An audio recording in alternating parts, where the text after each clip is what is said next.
నిన్న పోల్లో నాకు ఒక ఇంట్రెస్టింగ్ ఫ్యాక్ట్ తెలిసింది. అంటే ఒక పోల్ పెట్టాం మేము, what fears you the most in the dental treatment అంటే 80% of the people post operative pain అని చెప్పారు.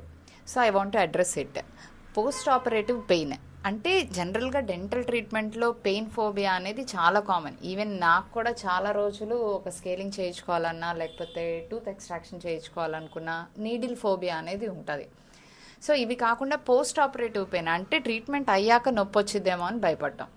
సో ఇన్ జనరల్ మనం డెంటిస్ట్రీలో చేసుకునే ప్రొసీజర్స్ బేసిక్గా 5 ఎక్కువ చేస్తాం: scaling, root canal treatment, clip corrections, అట్లానే క్యాప్స్ వేయించుకోవడము, అండ్ ఇంకొకటి ఎక్స్ట్రాక్షన్స్.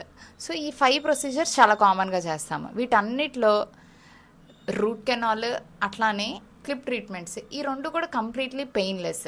ఈ రెండు పోస్ట్ ఆపరేటివ్ పెయిన్ కూడా ఎందుకు వస్తాయంటే, ఫర్ ఎగ్జాంపుల్ మ్యాక్సిమం ఇన్ఫెక్షన్ ఉందనుకోండి పన్ను మనం రూట్ కెనాల్ చేయించుకునే టైంకి, పోస్ట్ ఆపరేటివ్గా 1 or 2 days డిస్కంఫర్ట్ ఉంటుంది, అంతే తప్పితే బాగా షూటింగ్ పెయిన్ లాగా అట్లా ఉండదు.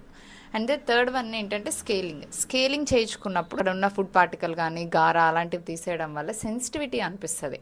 బట్ అవి కూడా proper mouth washes, dentist prescribe చేసిన టూత్పేస్ట్ ఏమైనా యూజ్ చేయడం వల్ల చాలా వరకు దాన్ని ఎరాడికేట్ చేయొచ్చు. And the fourth one extraction. This is the most common complaint. Extraction చేసిన తర్వాత, ఎస్పెషల్లీ జ్ఞానదంతాలు తీసిన తర్వాత 1 or 2 days పెయిన్ ఉండటం, డిస్కంఫర్ట్, స్వెల్లింగ్ ఉండడం అనేది చాలా కామన్.